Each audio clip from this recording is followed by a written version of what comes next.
All right.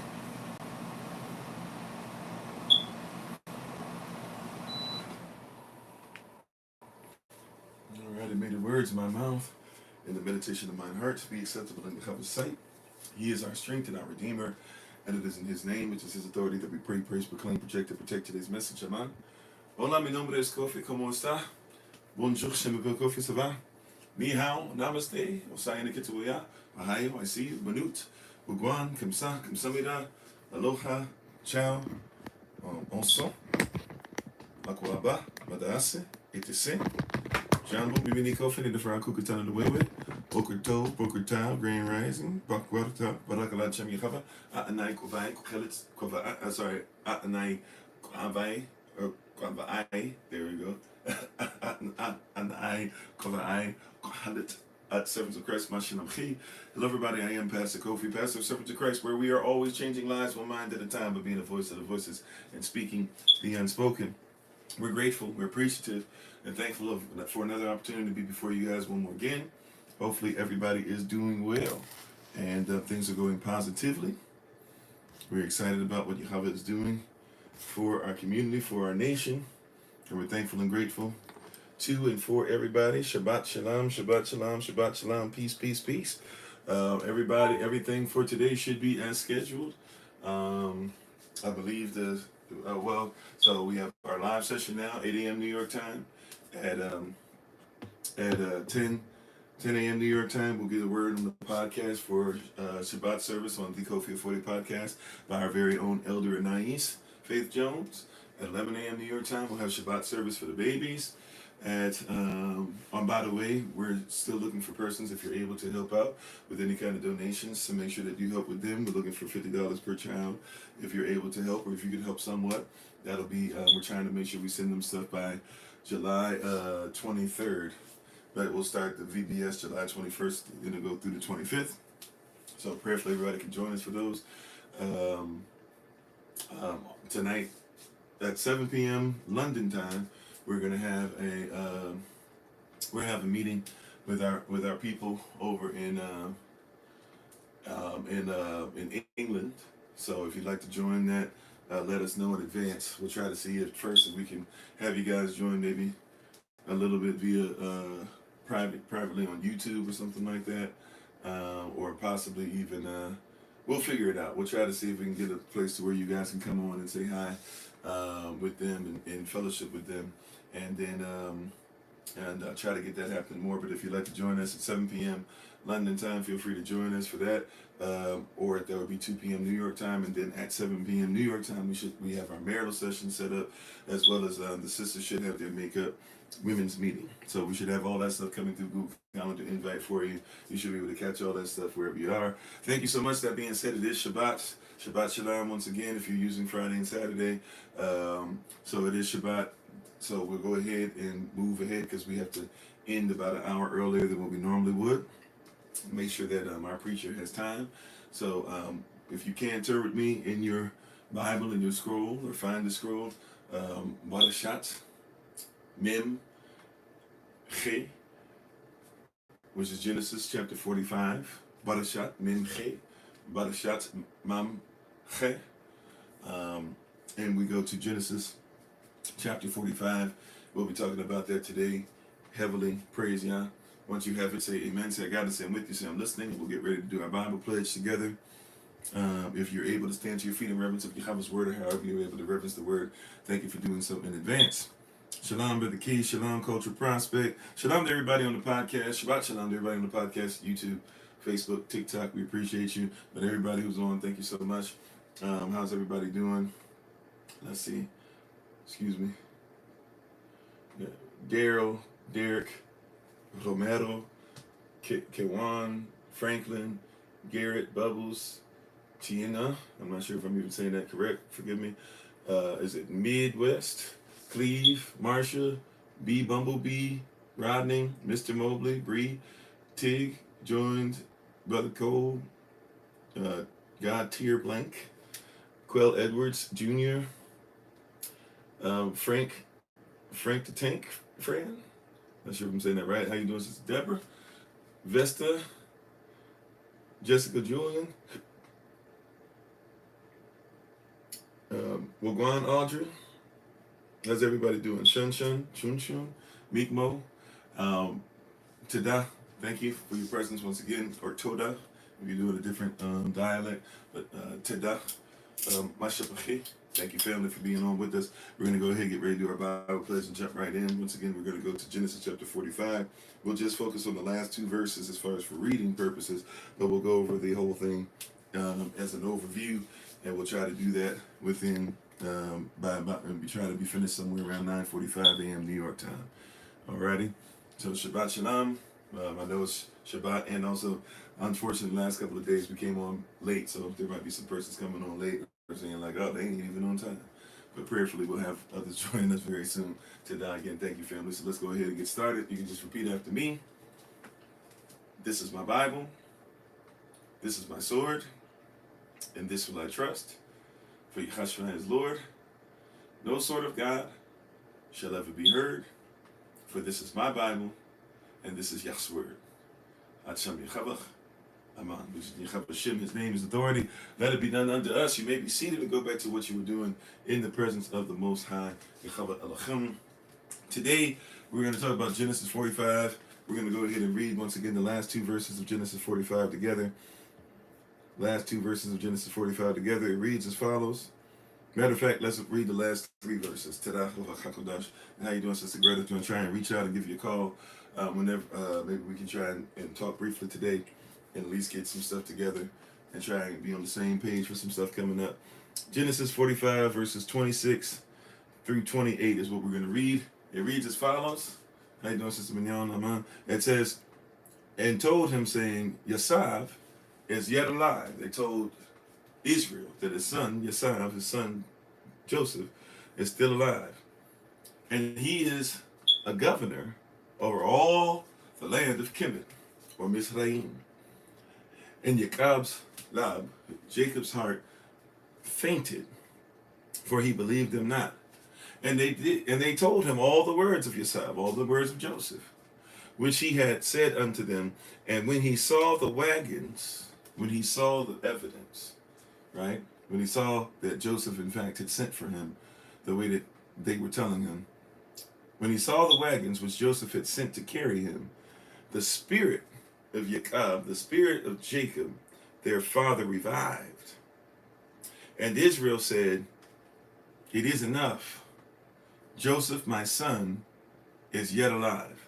I will go and see him before I die, before I pass on. All right, we just read Genesis chapter 45, verses 26 through 28. May Yah bless those who read here and especially adhere to his most holy and righteous word. You may be seated to go back to what you're doing in the presence of Yah if you did do so already. Shabbat Shalom, Achet Dinah. Shabbat Shalom, Sister Donna. Sister Monica. How you doing? Is it Trap Jizzle? Trap Gizzle? Not sure how you pronounce it. Please forgive me. But thank you for being part of the community. So, in this, we have something important that's going on here. Today we're going to talk about the spirit of Joseph. Ravach at Yasav, the spirit of Yasav, the spirit of Joseph, the spirit of Joseph, right? The spirit of Joseph. Now remember, we talked about Joseph in the story and his obedience, and that he's had favor, and favor follows obedience. We've talked about this plenty. By the way, if you're joining us just recently, in this journey, including even if you just joined us today, we've been doing a series since February 7th called Barashayat, right? Written out Barashayat, and it's 6 characters long. This is the original title or name of the scroll that you call Genesis. This is actually the original first words that mean in beginning. It's 6 characters long, and these 6 characters mean Bet, Aleph, Resh, Shin, Yad, Tav, meaning the son comes out the right family, who's one with the Father, becomes our head, being destroyed by being led by Holy Spirit to the Tav, or to the place of its finish, or to the cross, right? Barashayat, the first book number 1, right? Book number 1, first book, Barashayat. Now, we've been going through this series since February 7th, so there's a whole bunch of stuff that we've gone over already. There's a bunch of Q&A we've done. As a matter of fact, we just finished our last Q&A Thursday and Friday, just before today. So we've been going at this for a little while. So there might be some things that and you can feel free if you have questions, comments, concerns. I'll try to answer them best as I can. Right? How you doing, Sister Beck? How you doing, Minister Samantha? All right, and everybody watching all over the place. Thank you once again for being on the podcast, Facebook, YouTube, TikTok. Thank you for any donations of time, talent, effort, energy behind the scenes, energy as well as even those who do give money to help us financially, or different gifts that help us, or even different things that help to clothe some of us, including myself and my family. So we thank you for the things that you help us to do worldwide, right? And you can look in the link tree if there's any way you'd like to not only support us, but also be a part of us. And maybe if we can support you in some way down the road, we'd love to be able to continue to make this not just virtual, but reality.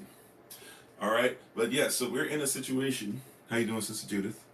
We're in a situation to where we must recognize and we must realize something very powerful and very crucial, very thought-provoking, very much so in the will of the Most High Yah, that there is the spirit of Yasab, and it came upon Jacob. Now I want you to look at these. We're going to focus as far as what we read on these last 3 verses, because we've kind of, in talking about Joseph for a while now, we've already kind of talked about him sending his sons back, him sending his brothers back, the test that he gave, who was tested as far as Simeon and all these different things, what is being brought to the table, as far as even talking about who is what nationality, what do they look like, et cetera, et cetera.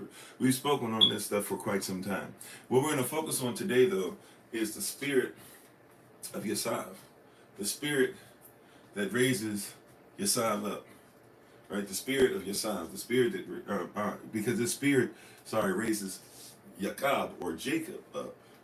So Yasav, Joseph, right, left, and ever since he left, there had been a huge emptiness, a huge stain, right? And Benjamin was as close as Jacob got to the spirit of Joseph. But Benjamin, as all of our children are, is not the same as his brother, and therefore there's certain things that he does not bring that his brother brings. So Jacob, or Israel, has still hung in there. He's watched his wife, Rachel, or Rachel, die, giving birth to who she called Benani, talking about how her sorrow would remain. That would be her legacy, as a legacy of sorrow. But her husband, Israel, changes the name so that we would see Benjamin much different, right? And so, and all this stuff going on, though, he's been going through it, but he's found a way to live, to survive. Sometimes we have some tough things that happen to us, but we're just trying to figure out how to make it through. Matter of fact, that's the story, many of us would say, is the story of our people, the story of our diaspora, is that there's a lot of stuff always going on. We're always the butt of the joke. Everybody wants to be us, but nobody wants to be us, right? Everybody wants to do what we do, but nobody wants to actually be with us or live with us. Very few do. Persons won't even take serious, not just things that we say as far as being accusatory, but persons won't even take into account, like, hey, we actually have evidence to the contrary of the thing that allows you to still be at ease with our scorn, right? I hear you, Randy. I'm just saying, right? That's how a lot of us feel in the diaspora overall, right? And so these things happen. And so we go through a lot of this stuff still today. And yet, in all this happening, there's a spirit of Joseph, something that was taken. And this is something that, once again, we have to remember, who is the Bible written for? It is not written to or for everybody, right? It is written to and for those who are kingdom. It is written to those who are grafted into Yahadashah. It is written into those who follow law, right?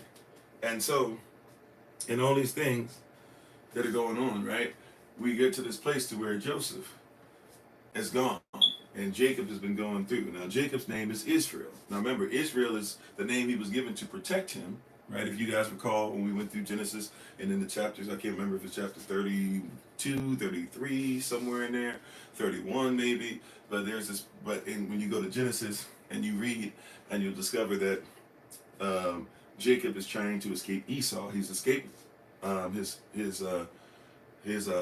father-in-law. Now he's been told by the Most High to go through the territory that Esau's in to get back to where heaven meets earth, the place that was promised unto him in his dream, where there was Jacob's ladder.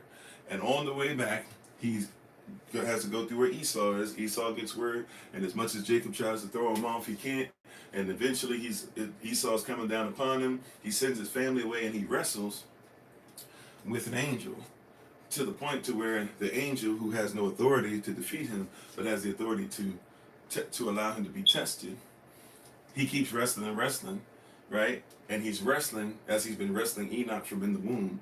He's wrestling as he's been wrestling to get his just due. He's wrestling as if, the same way he was tricked into being with Leah. He's wrestling still, and he wrestles, and he asks for a blessing. What is the blessing? He needs to be protected from Esau. I will not stop wrestling you until you bless me. You know who's in control, so you hold on to the promise. Praise God, right? So this happens with Esau and all the stuff that's going on. And so now Esau and him are but he doesn't have to wrestle with Esau because he wrestles with the angel. The angel gives him a name. That name, Israel, protects him from the one he wrestles against, who he's been wrestling against, out of the same womb, which he wrestled in, but two different nations. The one who has left and married into Ishmael, the one who has left and made a point to say at some point he's going to try to take not only the birthright, but the blessing back from his brother, right? And so here we see that this same Jacob, right, who has become Israel, when we see him mentioned here in Genesis chapter 45 and verse 26, he is not mentioned as Israel. It's very important that we catch when they do this names, right? Culturally speaking, interpretation-wise, what are they doing here?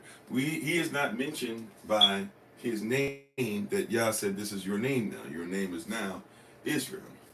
Through the angel, of course. The angel is the one that tells him, but obviously Yahweh is the one that's giving him this name, this authority, this Shem, this Sham. He's not known there by the name Jacob. He's known there, Israel. He's called Jacob. Now watch this. It says that they told him that his son Joseph was yet alive. The person who he thought was dead. His son Joseph was yet alive. And when he finds out that his son Joseph is yet alive, he goes, his heart fainted. He didn't believe what they said. He almost passed out.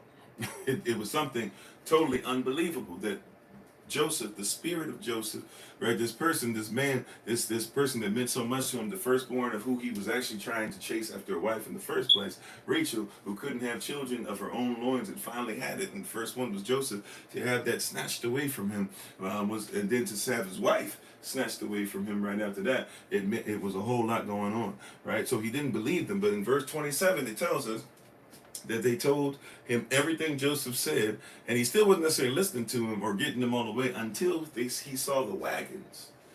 Joseph had sent provision. Joseph had sent travel. Joseph had sent a way.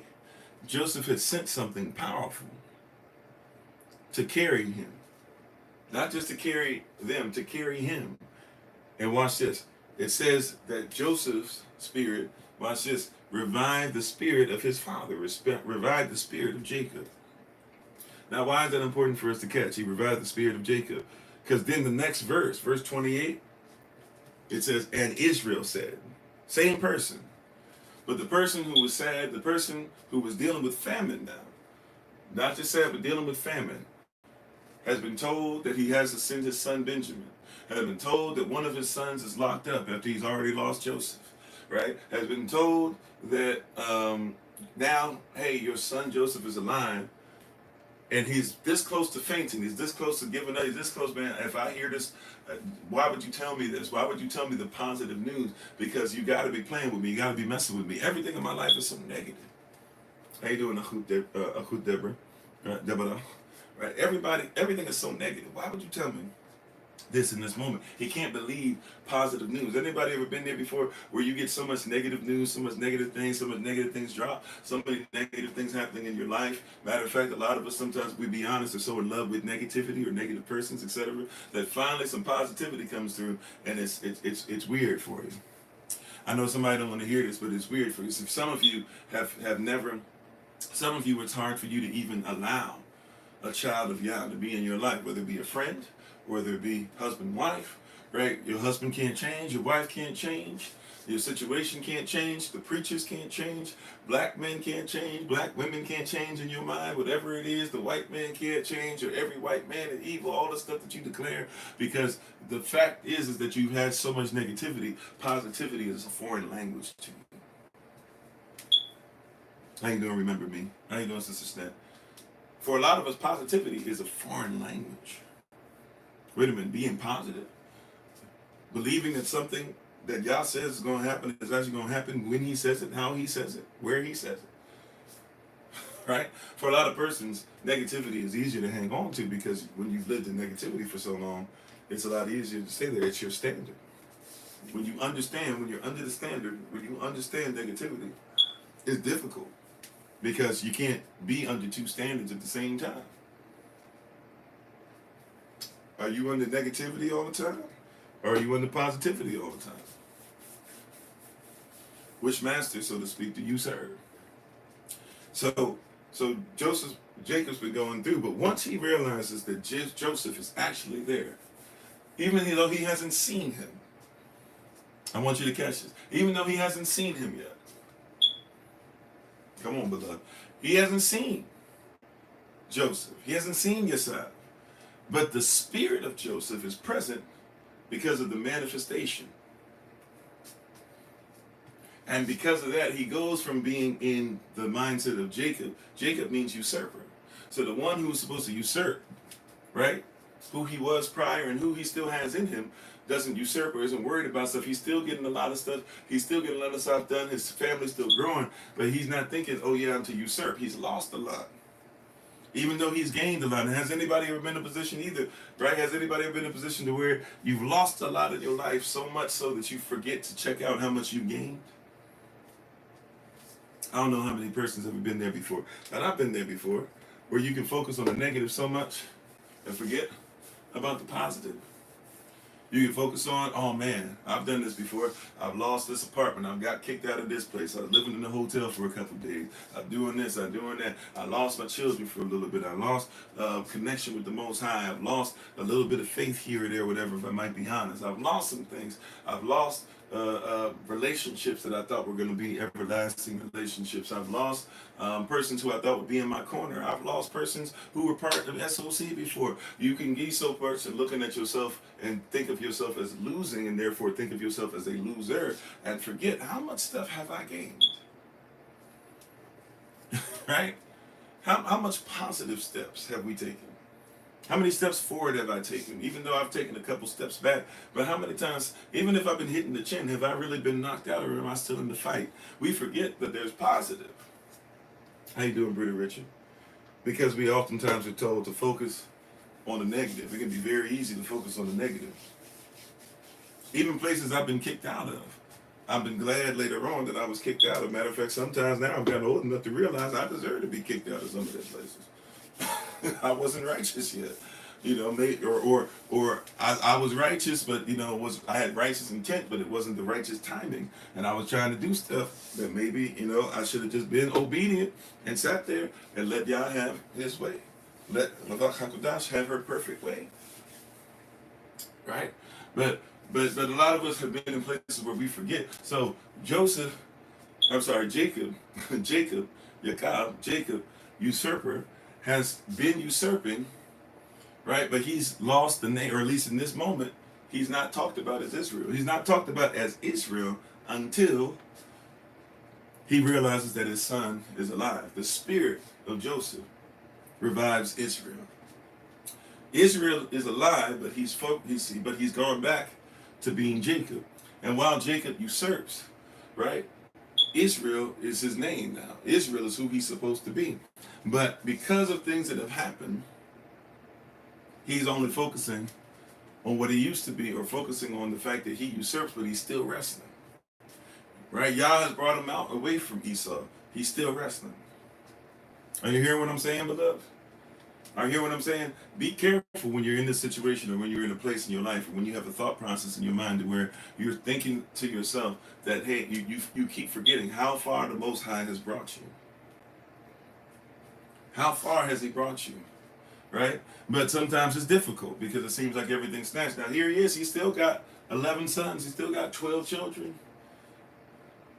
But number 11, as far as sons, number 12, as far as children, meant a lot to him.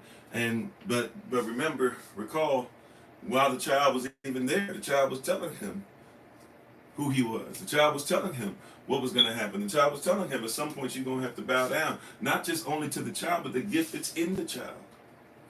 And he couldn't hear it then. But then when he lost the child, when he lost the gift,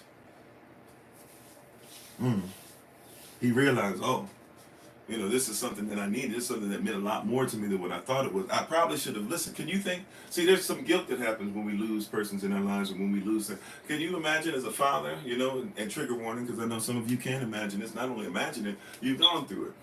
So I want to be very delicate in how I deal with this part, right?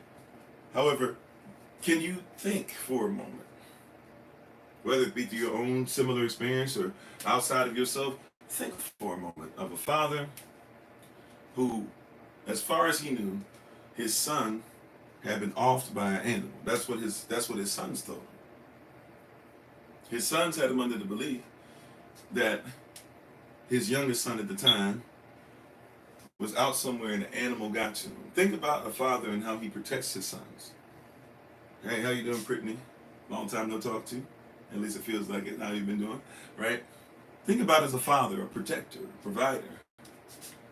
Think about how you doing, Lilu? He probably was even out there doing some stuff, getting some stuff together, making sure there was enough food, making sure there was enough whatever for Joseph that day. To just be told that, hey, we found that he's dead. In his mind, right, the person that he's probably thinking is going to be the next one up is gone.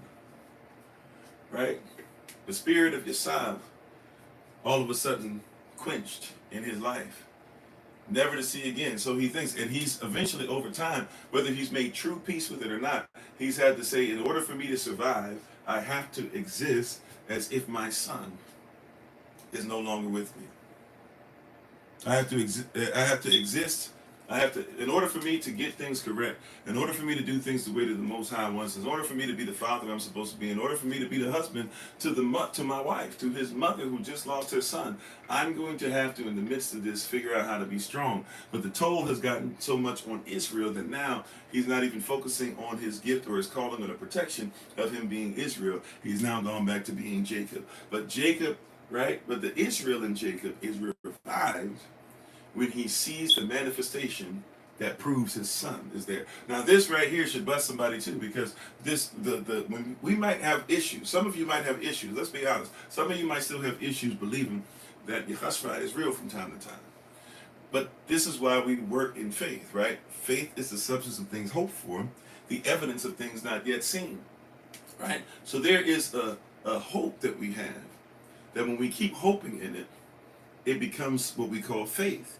And when the faith is manifested, now we keep working in our faith, and we work out the manifestation, the things that are not yet seen. And so there are promises that are on our life. And a lot of times they feel like they've been taken. Matter of fact, a lot of persons have lied to us. We talked about this last night. If you get a chance to look at last night's recording on YouTube, where we talked about and I think it's posted for you guys on Facebook and the Facebook group and stuff as well, and on the Facebook page for Servants of Christ, and on my personal page too. It's a few places for you there. But if you don't have it, look on YouTube. And when you look at these places, we were talking about out of the depths, DEPTHS, out of the depths, and out of the depths of the sea, right?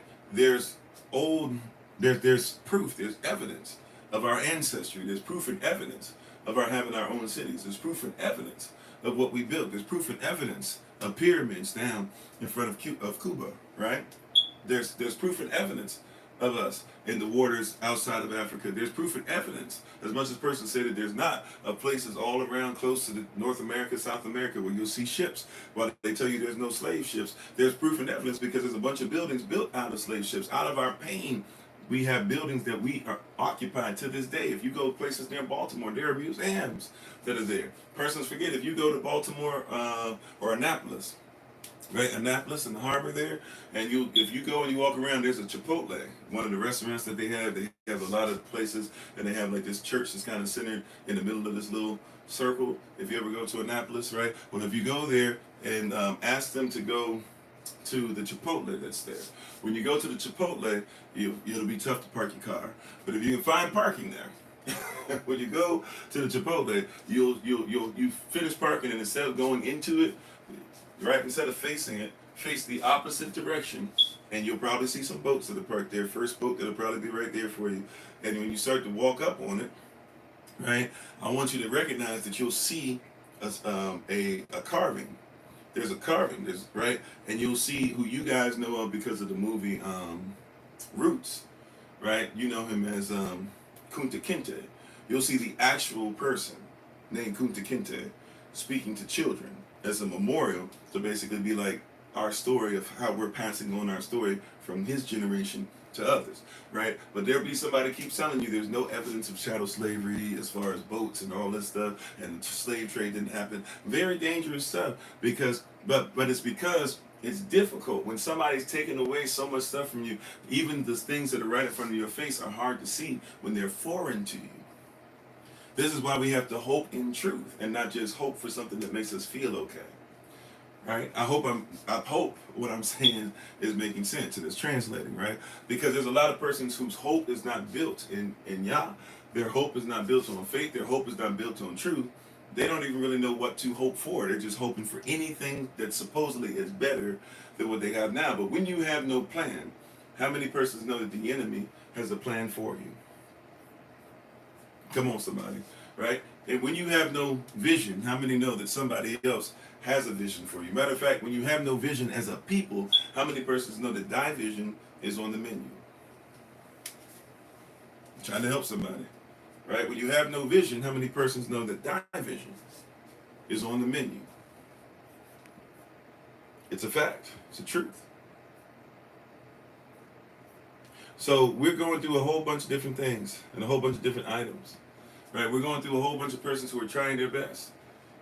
That's right. Without the vision, the people perish, right? Without a vision, the people will perish. Die vision is very easy when you have zero vision. And a lot of persons are dealing with die vision. We deal with die vision in our diaspora because we don't really have a vision. We don't have. See, watch this. Even with persons saying now they're realizing who Israel is, Hebrew Israelites, etc. Right? Whatever sect, S-E-C-T, of this walk, this faith walk that you're in, whatever sect that you're part of, one of the issues that's really messing with us is the fact that we still don't have. If we just keep it a buck, we still are missing camaraderie as far as family. We're still missing making sure that we come together. We're still missing what the Most High speaks to us. We're still missing the word of Yah. We're still missing the gathering and not forsaking of the gathering of ourselves together. We're still missing that we're supposed to be building a nation, which means everybody should be working together as one. We're still missing a lot of these different items and a lot of these different things. We're still missing them.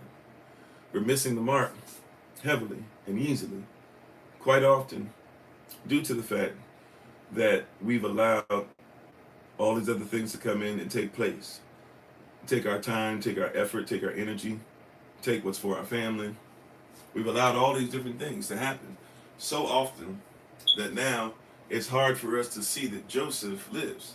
Now remember, Joseph represents not only the gift, but he represents favor and he represents obedience. Right? Joseph not just represents the gift, but he represents favor and he represents obedience. Right? Let me say that again. Remember, Joseph does not just represent what you think. Joseph represents the gift. He represents obedience. Remember, and favor. Remember, favor follows obedience. What follows obedience? Favor follows obedience. What follows obedience? Favor follows obedience. The favor of Yah follows the obedient to Yah. And in all these different things that are going on, right, we're dealing with something to where there's a lot of persons who are not obedient. Well, in all the stuff that we can say, about Joseph, about Yasav. Yasav is favorable. He's obedient, constantly and consistently, right? Even if others don't like what he had to say, he never came and said something that Yah didn't tell him. Oh, I need somebody to hear that. He never came and said something to somebody that Yahweh never told him to say.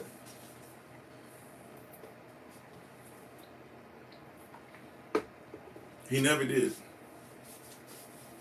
He never said something out of bounds. He never said something. He never said gave himself a title or a gift that he didn't have. All he did was what was righteous. His brothers didn't like what Yah had placed on him. And this is one of the issues, and thank y'all for the love. This is one of the issues that we have to talk about as a people, because what's really starting to happen is the brethren, the brothers, your own brethren, your own sisters, your own brothers are upset with persons who have a gift and might come later on, or might be younger, or might be coming from a place where you wouldn't expect it, or coming from the person that we thought their womb was shut up. We didn't think anything would be birthed. How you doing, Sister Shirley?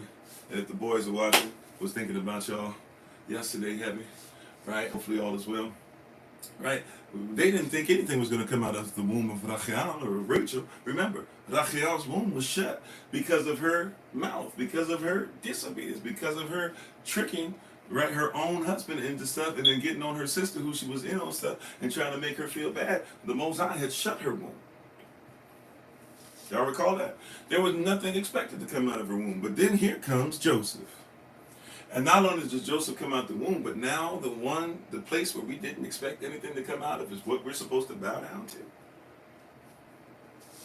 Can you see that? See, can you see that you've been born and somebody didn't even think you were supposed to come where you came from? Nobody expected you to make it. Nobody expected your grind to materialize. Nobody expected that you all of a sudden would have the following, that all of a sudden you would have the gift, that all of a sudden persons would bow down, that all of a sudden you would have the ears of priests, the ears of royalty, the ears of presidential candidates and presidents. This is what the Bible says, that the gift makes room. It says the gift will bring you before men. Not only before men, it says the gift shall bring you before great men and women. Right? How you doing, true witness? Right? That your gift will bring you before greatness. Are you hearing what I'm saying? It says that in the word. And here it is now that Joseph, it said Joseph, the spirit of Joseph, when he was born, out of Rachel, place that they weren't expecting. Now all of a sudden, simply his gift is guaranteeing him that he is going to have others bow down. His brothers don't like it. And remember, they ship him away. They don't just ship him away. They take their own brother and sell him into slavery to family members that don't like their family, Ishmaelites. And Shabbat Shalom to everybody, once again, right? So they ship him away to his own family who doesn't like him. And this family that doesn't like him takes him back where they reside, in Kemet. Because remember, Hagar took Ishmael back to where she's from, to Kemet. And so they go back there, in the same place where Esau, right, is married into. So those who were of Esau, the Edomites, and those who were Ishmaelites, two persons who are fighting and beefing with Israel, beefing with Isaac, frustrated with Abraham. And here goes the one who has favor sent there. Now I need you to know the spirit. We've talked about Joseph so much, so for a lot of you, it's going to be highly repetitive. We've been doing this series on Genesis, or Barashayat, since February 7th. That being said, just roll with me one more time, right? How you doing, Blessed Joe? How you doing, users? 0630778786, and thank everybody for sharing the live and getting it out to persons. We know that they're making it more difficult in this season that we're in. We're thankful and grateful for all the help that you guys are giving. Thank you, Sister Michelle, for being on. Thank everybody on the podcast, Facebook, YouTube, TikTok. We appreciate you. Right? So, and how you doing, Clinton? So, in what we're speaking on today, right, we're in Genesis 45. We're focusing on the last 3 verses, 2-3 verses or so, and talking about Ravak at Yasav, or the spirit of Joseph, right? Or some of you would say Ruach at Yasav, the spirit of Joseph, right? And how the spirit of Joseph revived Israel. So Israelites, right, without the permission of Israel, without being on one accord with the promise of Yah, we have to have a conversation. We got to be honest. Let's be honest now. Israelites, we took our brother and sold him into slavery to family members who were out of the same womb but were not part of the same nation, out of spite, because we didn't appreciate the gift in him, because it would cause us to have to humble ourselves and bow down to him. Did you catch that? I'm gonna try to say it again. I probably won't be able to say it the same way, right? But let me attempt to say it again. We, as a people, took our brother, because this is something we still do to this day.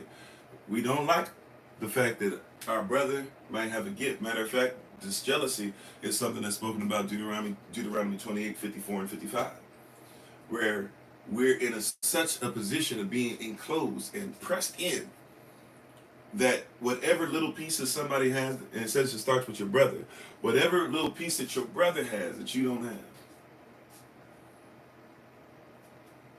right? Whatever little piece your brother has that you don't have, it says you cannot stand that he has something you can't, as men. And so we go against each other because he got something I don't have. Rather than share what we have, or rather than be proud of him that he has something, how you doing, Brother Lamar? We are against and we fight each other. And in the fighting of each other, we then get to a point to where we then take it home and we take it out on our wives. How you doing, Sister Deja? And then once we start taking it out on our wives, it's only a matter of time before it affects your children. Salah. Big salah. Right? So, what goes on is crucial and constant and consistent. What happens to our people, because we haven't made sure we started breaking that curse, is that you're still seeing a lot of persons who are living in the curses 15 through 68 rather than the blessings 1 through 14 of Deuteronomy 28. And so Joseph, same thing. Joseph was sold. And we do the same thing today. We don't like when somebody has something that they have access to and we don't. And rather than support them, rather than bless them, balak them, rather than pray for them, rather than say, we'll walk with you, we'll defend this gift that you have, this is the thing, if we're supposed to bow down to it, it must be something that benefits all of us. We shouldn't be bowing down to anything that's not of our benefit. Watch, you bow down to the Most High because it benefits you. I know you don't think about it that way, but it's to your benefit to bow. It's to your benefit to worship. It's to your benefit to submit. So if there's a dream that's been given to your family saying that this family member is one that you bow down to, then bow. I'm not saying that you got to treat men like kings now. They hear what I'm saying. I'm saying that if Yah comes to you and shows you that one of our children is blessed to be able to do something specific, why would we not make sure we support that person best we can and help them to sit upon the throne in the lane that they've been given? Joseph has been given this dream. He's been given a stature. He's done nothing but exist, and his existence is evidence that whatever happens, he seems to reign. Right? How you doing, Emmanuel? No matter what happens, his existence proves to us in his early years and his later years, he seems to reign. Remember, he's put in the pit, taken with the Ishmaelites, down to the place where Esau is, down to the place where Mizraim is. All persons who, by the way, remember, Kemetic persons didn't even like to eat with Hebrews, even though Hebrews would be their healer. Even though Hebrews were shepherds. Remember, they didn't like shepherds either because they didn't like the shepherd kings on the other side of them. So they reminded them too much of the shepherd kings on the other side, right? So if you look up history, so to speak, you'll find that with Kemet. Still, that being said, even in the Bible it tells you they were not even eating with us. When the 12 sons showed back up, or I'm sorry, when the 11 sons, or 10 sons showed up, it says that he set up tables for them, and the Kemetic servants set up the tables and everything, but they would not sit down to eat because it was an abomination for them to sit down and eat with us. Right? It says that in your word. Read your Bible, it'll bless you. So that shows you how much favor Joseph has, that he literally, and Pharaoh knew who he was. And the persons in prison who he talked to who knew who he was. Right? But even as a Hebrew, as an Israelite, it was an abomination, yet he became second in command of all of Kemet and technically was in command as long as Pharaoh wasn't around. Whenever Pharaoh wasn't around, he was trusted to run the whole country. Right? Pharaoh got the credit, but Joseph was the man, if you will. Sound familiar? Right? But they took Joseph and they put him in the pit, and Joseph, no matter what, he went from being nothing to second in command in Potiphar's house. Potiphar's wife lies, right? Shows that she has Potiphar's ear and will lie to him no matter what. Potiphar does what he's supposed to do. He defends his wife. He listens to his wife. He takes Joseph and has him put in prison. In the prison, what happens? He becomes second in command of all the prison. He basically runs it. Remember when the butler and the baker are thrown in prison by Pharaoh, they're told, and Joseph is told, they check in with you. I don't care where they come from, this and that, whatever. They check in with you. You in charge. And he serves them. That's what it says. Remember we went over that in our series? For those who've been with us for a little while. It says he serves them. He served them when they showed up. That's his responsibility as a leader, to serve. Right? So service causes him. It's his service. That's part of his gift. That's part of his calling. How you doing, Sister Kimberly? He recognizes, yes, I have this gift where others will bow down, but whoever bows down to me, I must serve them. This is what true Malachi does, or what you call a true king would do. A true king, right? Or true Malachi, or a true queen, if you will, right? But a true royal person serves those who bow down. Matter of fact, you are all royalty. You are all Malachi at Malachi at Yechava. You are all royalty. And so guess what? Anybody who bows down to you as the vessel of Yah, right? You are supposed to serve them. And anytime I see that you're bowing down to Yah in his service, I'm supposed to serve you. You see the spirit of Yesau, the spirit of Joseph? We're missing that nowadays. Is it Yahweh one? Yahweh one? Thanks for being part of the community, right? So a lot of persons, this is one of the biggest things missing, one of the heaviest things missing. If we ever got this, Mansa Musa was that type of king, for sure. Especially if you go off of what Ibn Bakr and other persons say about him, for sure, right?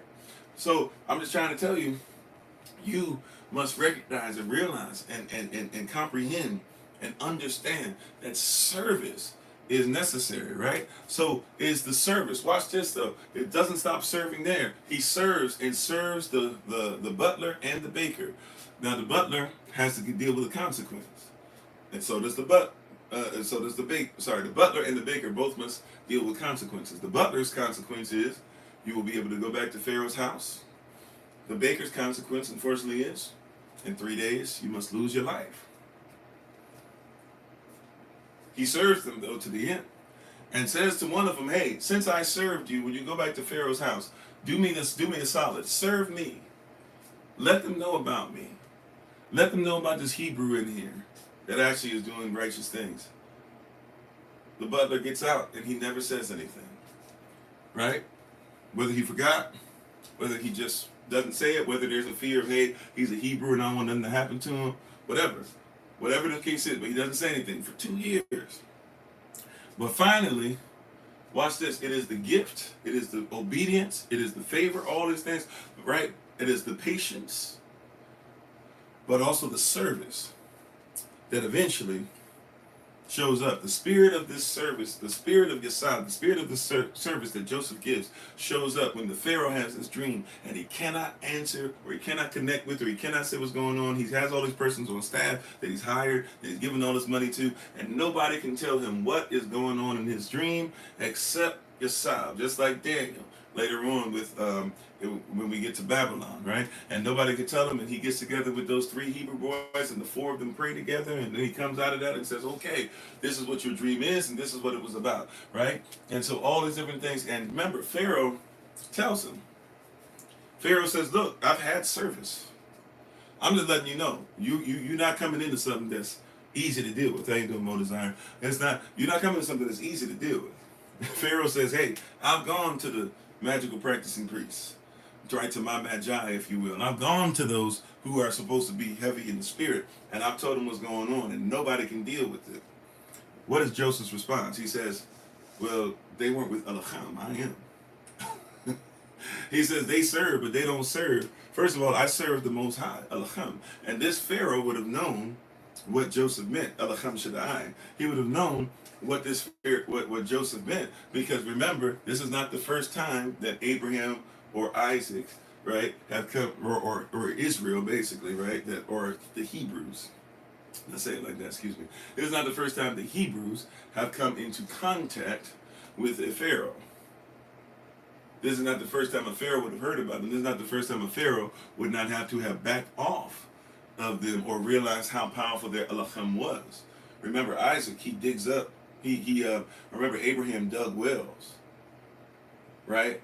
While the pharaohs were kind of sort of against him, kind of not, and then backed off when they realized that he was married to Sarah, right? Remember Isaac went back to the same places and opened up the wells that Pharaoh's people had covered back up and had stopped up. He went and unstopped all those wells. Remember we went through that? Isaac goes and unstops all those wells. The Pharaoh, same Pharaoh, right, actually had that dealt with Abraham was the same one that dealt with Isaac. Isaac would have been around when Israel would have been around. So Israel knows about those wells and knows about what Kemet feels, and that Kemet's not supposed to be with us because of the risks that they have, because they know the power that we carry. How you doing, Chantel? And just like in this modern Kemet, there's a lot of persons that know that they want to stop up your wells, but they're upset because now we're coming through, and now here comes, Abraham, our father, if you will, our father figure, our forefathers. They came and they had open wells for us, and they had righteousness, and they had a relationship with the Most High, and persons came by and they stopped them up, and now here comes Isaac, and Isaac, now here comes the spirit of Isaac in us, and Isaac has started to unstop the wells, and those wells are running through. So now when we go through certain places, we still have connection with the Most High. We have the spirit upon us, the water in the well, and so now when we go to these different places, guess what? They know the power of Israel. They know the power of Hebrew, even speaking in actual Hebrew. They know the power of these things. This is something that has not changed. We forgot how much power it is. Our enemy didn't. Your enemy has kept you away from this stuff long time. But isn't it long enough? At some point, we should go back to what the power, where this power source comes from. We got to unstop these wells, right? We won't do well if we can't drink from it. Salah.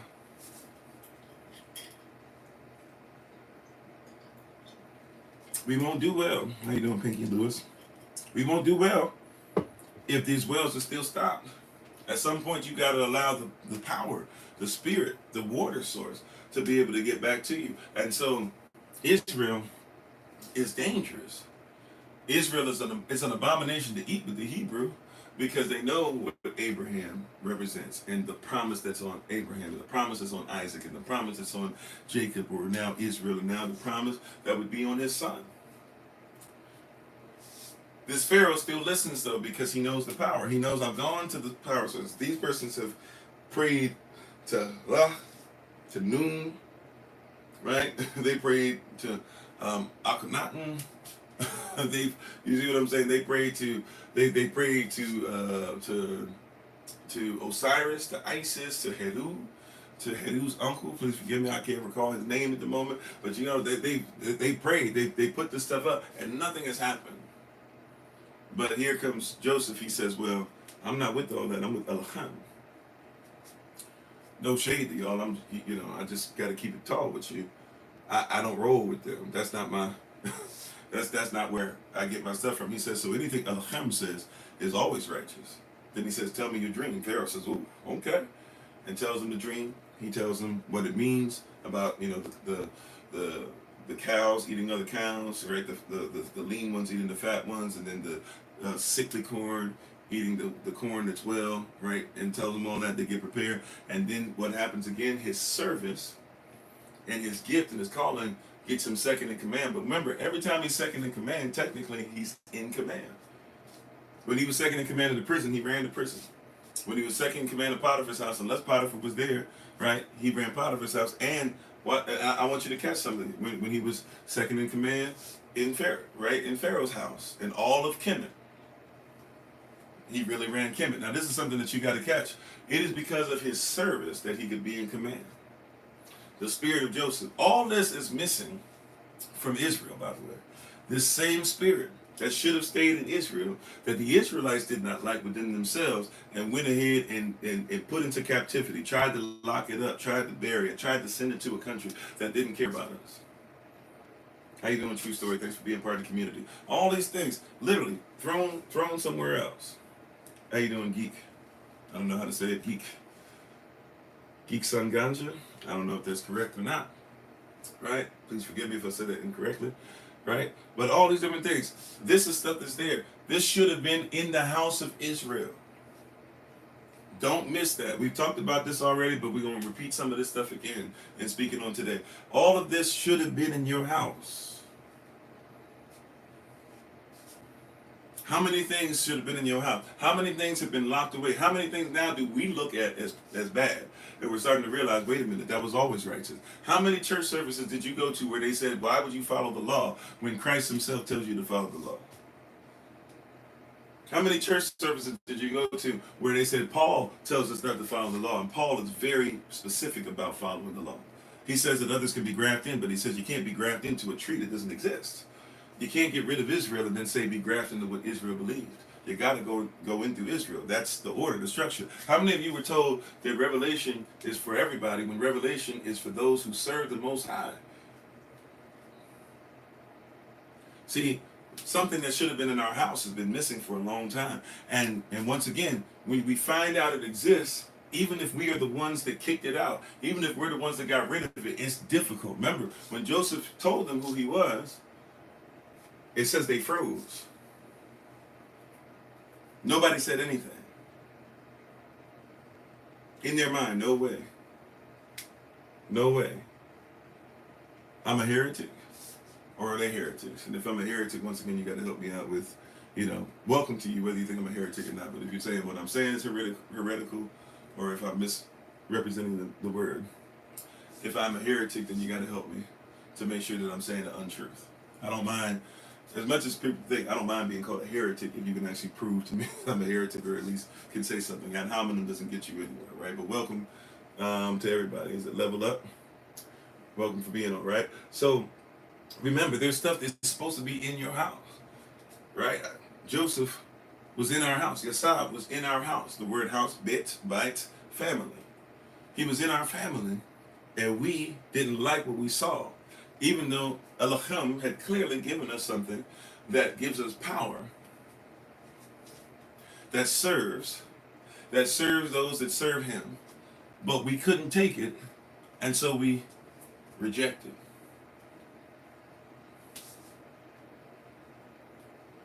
Right? Psalm 119. Also, too, if you know Psalm 119 and you know the characters, right? Aleph, Bet, Gimel, Daleth, He, Vav, Zayin, Het, Tet, Yal, Kaf, Lamed, Mem, Nun, etc., all the way to top. You recognize that when you learn those, then you'll learn that this was actually our Aleph bit, or that precedes the alphabet. And in the Aleph bit, that's something that you teach to the children or persons who are coming into the knowledge of Yah and they're being born again, that they might actually be able to receive the word. See, it's been taken out away from us for so long that persons have been reading Psalm 119 and don't even know when it's talking about the affliction in Mem, or what's going on in Aleph, or verses 1 through 8. You're talking about even Tav at the end, verses 169 through 176. A lot of persons don't even know how to read those, because how could you know how to read those if you have no cultural value? It was taken away, and so somebody put it in the pit and sent it to your enemy. Your enemy knows more about it. The Ishmaelite knows more about it still to this day than a lot of you do, even if they don't speak the language. So I'm with you, Tina. You said still the word refused to accept and bless us, but instead turn to an imagination that's not true. Very true, right? But and even though all that's true, I want you to recognize, once again, the Bible, and once again, somebody will call this heretical if they need to, but I need you to show me then in your Bible, if you think this is heretical as well, show me where your Bible says that it's written for and to everybody. It's not. The non-believer can read your Bible and still not get what it says. The non-believer can hear the words of the Messiah, but not have ears to hear, correct? Is that correct? There are those who have had, even those who have been in this walk, according to Matthew 13, who have had eyes but could not see, and ears and could not hear. How you doing, Minister Jenny?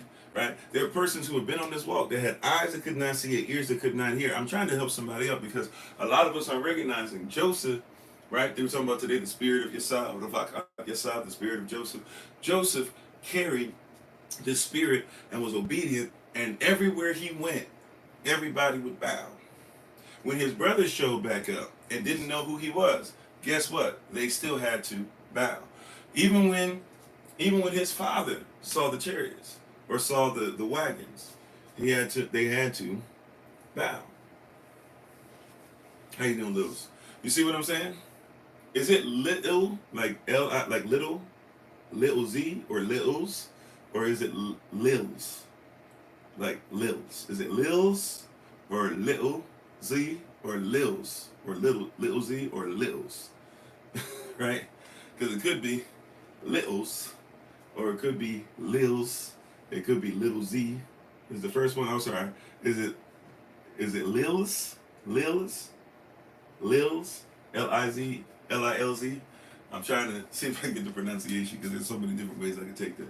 Okay, Lils. Okay, I'll try to recall that. Lils. So yeah. And how you doing, Jose? Thanks for being on with us again. So yeah, so this is stuff that we have to recognize. And there's a lot of stuff that Yah has in you. And you gotta some of you are just going, my life's not right because I haven't gotten in front of Pharaoh. I'm here to tell you, even when Joseph got in front of Pharaoh, that wasn't the end all be all. Why was he brought before Pharaoh? Why was he made second in command? Why was it that everybody who wouldn't even sit down and eat with Israelites would sit down and eat with this man? Why is it that he carried this kind of favor? His favor was given to him, and he was obedient to something that was actually there to save the very persons who kicked him out. Sounds familiar, huh? Sounds like Yehoshua, huh? Sounds like your Messiah, huh? Right? The very people, the very family that denied that they would ever bow only could get things correct and only could make it through the famine, right? Didn't even live in the place that he was living in, right? But only could get through the famine because of their brother's obedience, even when they were disobedient. Yahweh took it and worked all things together for Tabah. How you doing, Oasis Farmer? Are you hearing what I'm saying, beloved? He took this and worked all things together for Tabah. Tabach. All things. He took this. He told his brothers, he said, I know you guys think that you sent me, but he said, really, I know now it was the Most High who had control. And even though you sent me into slavery, he sent me to make sure that I would be here in this moment for you. It's the spirit of Yesod that revived Israel. Remember, it says this. Now, if you weren't with us, Genesis chapter 45, we're focusing mostly on the last 3 verses of Genesis 45. And it says there that, hey, they came back and they told Israel, they told Jacob, it gives you the name Jacob. So he's not even performing as Israel. Sad, out the way, not being able to do what he does. How you doing, Simply Farms? All these different things, right? He's not even referring to himself as Israel. The Bible's not referring to him here as Israel, even though we know he had the name change. It says that he's referred to as Jacob, and they told him that Joseph was alive. They introduced that prospect to him. He almost fainted. He almost didn't make it. He almost died. He was so surprised. And he couldn't believe it, no matter what they said, until the manifestation that Joseph sent of the wagons. In other words, Joseph sent something to serve Israel. And in the servant, right? And so when Jacob saw that his son sent something in his to serve, it says in the last verse, in verse 28, he said, it is enough. It's enough. That's all I needed. Well, watch this. Now think about that. When the wagon showed up, now you can, and how you doing, Sister Taylor? We could comprehend. Hey, look, y'all said that Joseph is gone. You guys put him in the pit. You guys are now telling me that you killed him. Da, da, da. You could forgive me if I don't believe you, right? You know, somebody says that they cheating on you, but they're not gonna cheat on you anymore. But you come to find out they was cheating on you for 15 years. Yeah, you can forgive me if I stick around. And there's times where I'm just like, you know, even if it just appears to look like cheating, you can forgive me. Every once in a while, you've done so much stuff, and I told you, hey, this is looking bad, this is looking bad, this is looking bad, and you keep on doing it. You keep being flirtatious. I keep telling you, stop flirting in my face and stop letting me get people who are telling me you flirting. Even if you ain't laid down, you can forgive me if I don't believe you, right? But then he sees something that's manifestation.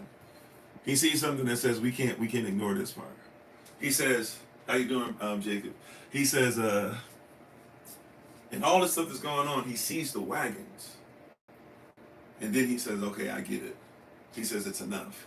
He said, when you were talking stuff, right? It's great that you're talking this and that or whatever. It's great that you might have changed. It's great that even though you meant to do something wrong and you thought basically in essence you probably were guilty of murder, you've come to find out, wait a minute, your brother's alive, this and that. But for me, when I saw the wagon show up, I need you to comprehend this, because once again, what have we been talking about? Not only that favor follows obedience, not only that Joseph is honorable, not only that Joseph has this gift, no matter where Joseph goes, he does this, but what have we been talking about today? As far as this, we've also been talking about the fact that guess what?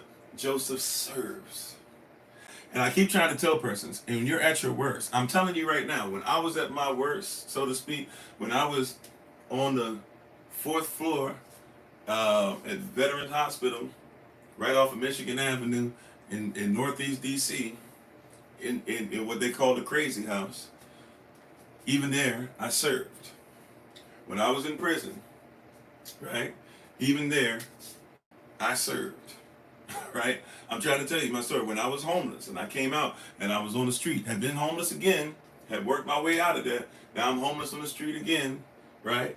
Trying to make sure I get my family and children and situation together and stuff like that, and trying to go through all the steps. Haven't been charged with anything, but had to spend months in prison and had to spend months, through with the prison system and the ankle system and ankle bracelet and all that stuff, and didn't even go to trial, but had to go, before a judge several times, all that stuff where they trying to get me to fall in line and figure something out so that they can go ahead and keep me in the system. Praise God, they couldn't.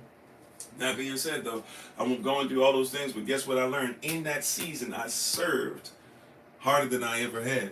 And I realized that when times get tougher, that's when you serve more. See, I'm trying to help somebody. This is not, I've talked about my story before. I was once labeled as something you might call clinically depressed. Clinically depressed, right? So I'm not trying to act like depression is not real. Matter of fact, trigger warning, some of you might hear this and go, no. I've learned to press through depression. I've learned to deal with depression. I've learned to actually sit down and take inventory of my thoughts and go, maybe I am depressed. Maybe I am having intrusive thoughts. Maybe I am, right? I'm not saying that's not real. It's very real. That being said, this is real as well. I say it and persons don't get it, but this is real. Pun intended. This is real. I'm trying to help you out with this. This is very real. You ready? Even in all that going on, I learned that part of the word depression, or depressed even, is the word D, or the the beginning of the word, the first 2 letters is DE, which means basically I'm doing the opposite of. So in order for someone to be depressed, what we're really saying is that that person, for whatever reason, does not have the ability to, or just will not sometimes, press. So I've learned that one of the best ways, I'm not saying it doesn't mean I shouldn't come back around, take mental inventory, go before somebody to talk, deal with stuff in my mind. What I'm telling you though is that many persons, what they start doing when they deal with issues is they actually depress. We forget that depression is the noun. Once I have given in to being depressed, once I've given in to stop pressing, that's when I actually become what you call depressed. That's actually when I get into what's actually called depression, right? Depress means literally not doing the act of pressing. This is why Paul says, press towards the mark of the high calling. It's not easy. But don't depress. Don't stop pressing. When it gets difficult, press towards the mark of the high calling. Right? When we're having issues as a society and our diaspora feels depressed, we have to figure out how to come together and what? Press. We have to have a standard that helps us to press. And not just only pressing, by the way, just doing anything, even though sometimes it's better to at least do something. I don't know what I'm doing, right? If you're getting beat up, right? Maybe you don't know. Maybe you don't know how to throw some punches, but at least do something. Put your hands up. Do something, right? Get out of there. But it's also great to be trained, right, to spar. See, some of these things you're going through are sparring sessions, and it's great to spar because in a sparring session, you got to get used to getting hit. You know what I'm saying? How you doing, country girl? You know what I'm saying? A sparring session helps you not just because you're learning and growing and stuff like that. It helps you because you get used to somebody hitting you. Because in a fight, you're going to get hit. I know everybody has this mindset of every fight they're in, they're not going to get hit. I know we've been told lies by so many persons. It's always interesting. Everybody, even if we've seen them lose fights, literally, everybody on social media, everybody on television now, nobody's lost a fight. But the reality is you get into a sparring session, one of the biggest things that's there for you is, even though, because if you're learning how to fight for the first time, more than likely you're going to lose your first sparring session. More than likely. You're going to probably lose a few of them. Even if you become really great, you'll still lose a few of them. That being said, one of the things, whether you win or lose, that's great about a sparring session is you will get used to getting hit. And once you start getting used to getting hit, or rolling with the punches, or learning how to block, or learning that it's okay to get hit several times if you're the one that gives the knockout blow. But once you realize you can get hit and still move, or once you realize somebody can throw punches, and you don't necessarily have to get hit, but you're okay with the punches coming to your face, right? You get used to it. Somebody comes through and stuff and they can't get to you, but you're used to the punch being this close. But once you get comfortable with the punch, you can press through now. A lot of persons lose fights when they don't know how to fight because they simply just think they don't know what to do. I don't care how bold and brave you are, you get hit enough times. I don't care how bold and brave you are. If you're not used to getting hit in your stomach, let me hit you in your stomach one time. You know what I'm saying? I don't care how bold or brave you are, you ain't used to getting hit in the face, right? You can be the boldest person ever. You get in a fight with the right one, and they hit you in the face for the first time. They hit you 3-4 times in the face, even if it don't hurt. But the fact that you're getting hit and you can't stop it, or you're not used to getting hit and having to keep on going forward, you will depress. And that's what happens with a lot of us, is we don't have the tools necessary that when we're getting hit, that no matter what, we press. The spirit of Joseph has come to revive the press in you. Israel had stopped moving forward. He was depressed. He wasn't even calling himself Israel. The Bible doesn't even call him Israel there. It calls him Jacob. Jacob is still great. He's a usurper. But he wasn't Israel. He wasn't protected from those who he wrestles against. Remember, he got the name Israel because the one he's been wrestling against is showing up. He saw the angel and he wrestled the angel so that he wouldn't have to wrestle Esau. You got to keep pressing. You got to keep wrestling. And you got to know that, guess what? Wrestle. If it takes wrestling against an angel, against a messenger, the messenger showed up just for the wrestle. That sounds crazy. But the messenger, the angel, was sent just so they could wrestle. Think about that. He's been wrestling his whole life, and he goes back to wrestling. The angel is there. And the angel could have kept wrestling this and that, but the angel wanted to see how far will you go. How far before you finally stop wrestling? How far will you go? When I touch your hip and damage it so bad that for the rest of your life, we're going to know who you are because of what happened to you. Right? I wanted to see how far will you go? How far will you go in your walk? Will you keep wrestling in this walk even when it's hard for you to keep your balance? But will you keep wrestling? See, I'm the angel that's sent by the Most High. Just because I touch you there doesn't mean that I won't allow you, right, to be able to have a name that protects you from your enemy. Right? So he had a name that was there to protect him from his enemy, but he didn't even go into that name. He didn't even go into that space. He was so beat up by life. He was so beat up by losing Joseph. He was so beat up by losing Rachel. He was like, whatever, man. I'm just here. And then his son say, hey, one of the things that caused you to give up still yet lives. And he was like, no, stop playing with me. Don't play with me. Don't play with me. And they were like, no, we're not playing. He's here. And he couldn't believe it until once again, the wagon showed up. The service showed up. And he said, it's enough. You can tell me whatever you want, but when the manifestation of the service shows up, there's a certain type of service. Anybody, look, I used to work in the kitchen. I used to work as a waiter. I used to work as the one who gave you the food. I've been one of the persons that worked in a restaurant and did the line service and all that stuff, the line restaurants that y'all like to go to. I've done stuff like that. I've done fast food places before. I've done been a musician. As well as a musician, you're oftentimes there to serve. You're given a specific instruction. Hey, come here, come to this house, do this, or come to this building and play this set, or do this, or we need something like this, blah blah. I've learned a lot. In churches, I played music, right? And in different places, I've traveled around. I was in the military, so I served. I'm telling you right now, my life is centered around a lot of service, especially when I got into the kingdom. I recognized that if I knew nothing about kingdom, I knew about service. And I'm here to tell you that when your service comes, or a certain type of service shows up, not just when I'm giving it, I'm talking about I look for it as a servant and as a server. How you doing, Brother Dennis? As a servant and as a server, I look really hard for service. When I go to a restaurant, it is my goal to bless somebody.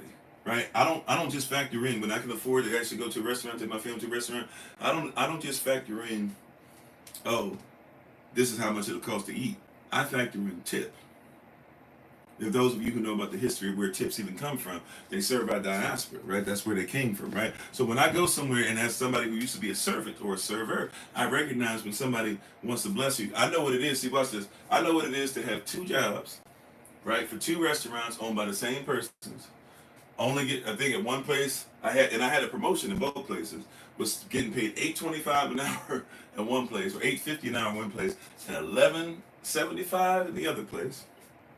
Was supposed to be able to get the number 2 position, the Joseph position, and run stuff. Never was allowed to, but served and served and served. And I know what it was like. Minimum wage, basically, working 2 jobs, not allowed to get overtime in either one, working your butt off, having another thing you're doing on the side, then having to be over in the assembly and teach and preach and do all this stuff. Not even going home sometimes. A lot of nights carrying I still have my government sea bag, right? My military sea bag with me. So a lot of times, carrying all my stuff with me in the bag because I'm not going to make it to a house, trying to figure out where I can clean up or take some so-called whore baths and stuff like that, right? But I look for service because I know what it is to be somebody who's outside, and even if you're working in a place where they say they don't take tips, and somebody pulls you to the side and says, "Hey man, off camera, here you go, here's 20." Right?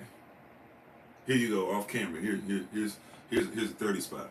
Man, I know that you're a father. I know that you're preaching. I know this and that or whatever. I know you're doing the best you can. You do everything you can. Right? I was blessed. There's a couple of places I served where people had a lot of money.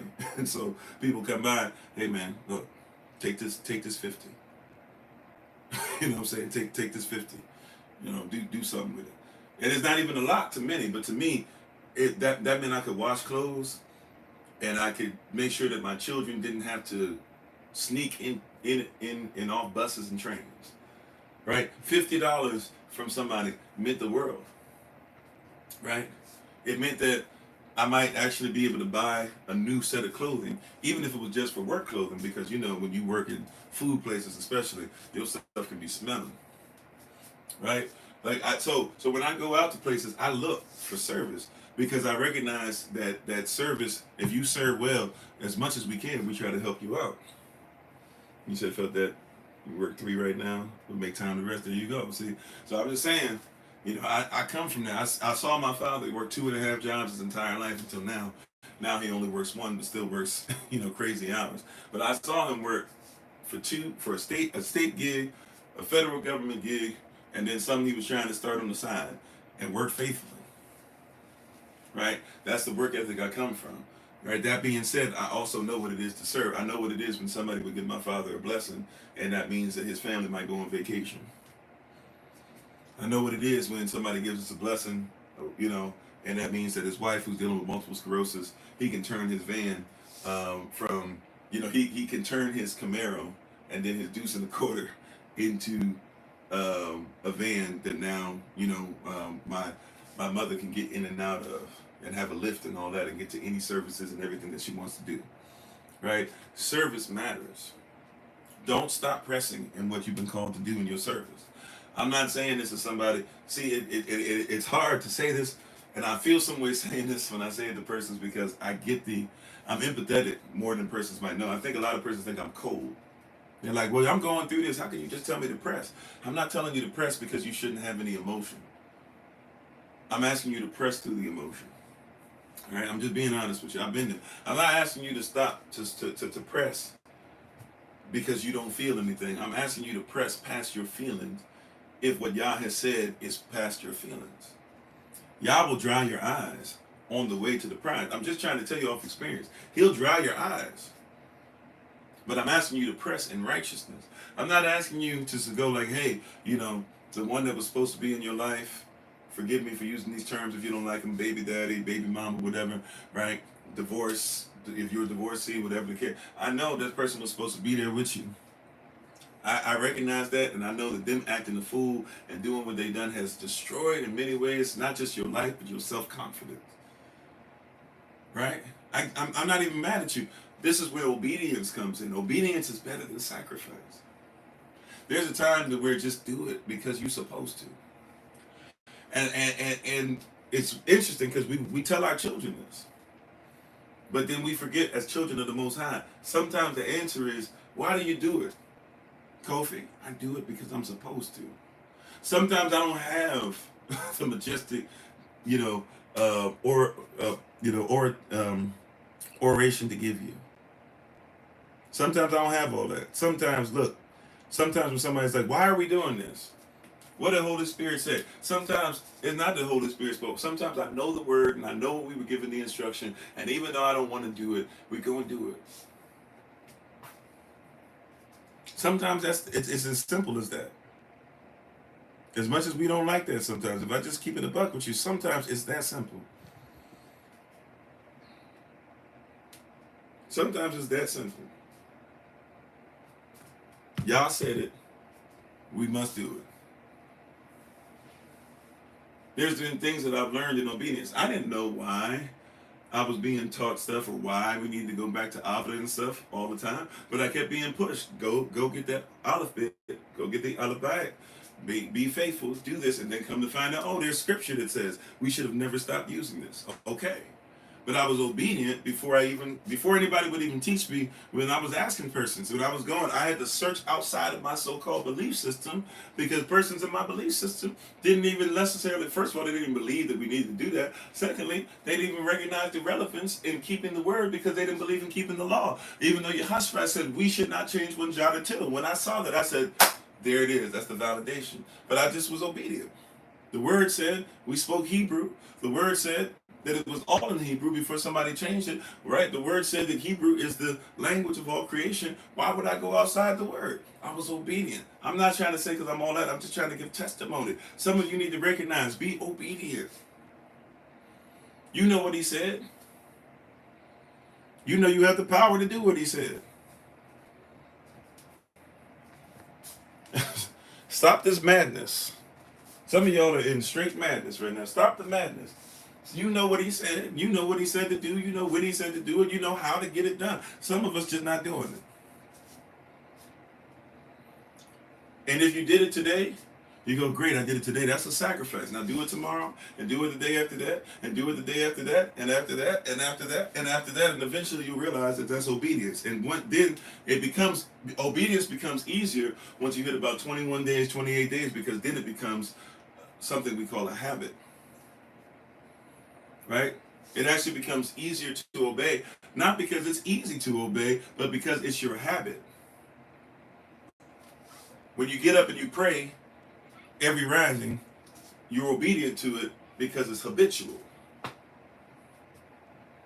Right? When you stop smoking the next day and the day after that. What you'll discover is, after a while, it's going to hurt some, and literally hurt some, as stuff is peeling off of your lungs.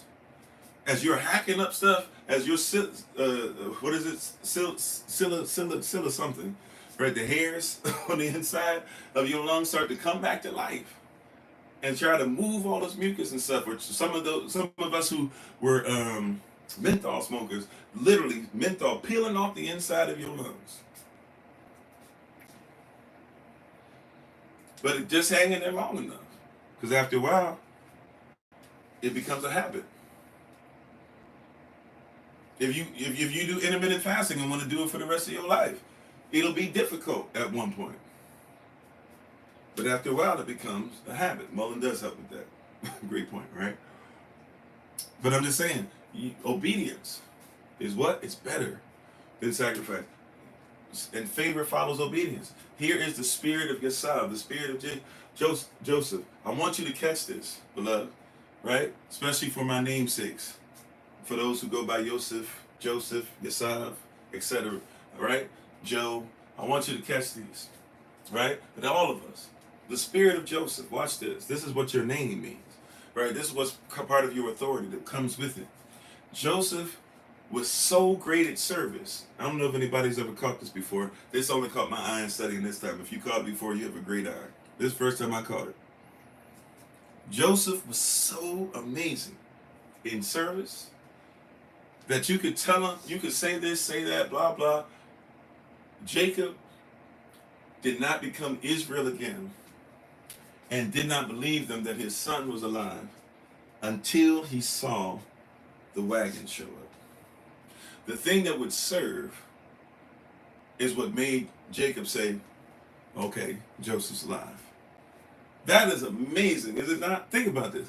You can tell him, you can say this, you can say that, you can do all these different things until you show me that the service and the level of service, I won't believe that Joseph is alive. Now I need you to catch this because this means, right? I know some person say we read too much into the word. So hey, take this with a grain of salt if you want to or whatever. But I just want you to pray about this, think about this, even look at it and look at all the stuff that's been going on with Joseph in the service and he keeps going to second in command, all this stuff. And how much it aided his father that he was gone and his mother that he was gone. I want you to catch this. His father says, his father didn't even say it. His father just doesn't believe it, this and that. But when he sees the wagon show up, when he sees the level of service, he says, it is enough. You don't have to tell me anything else. That is enough. Hey, Bote Maximum. If you're sick of it, you got to learn how to spell that correctly.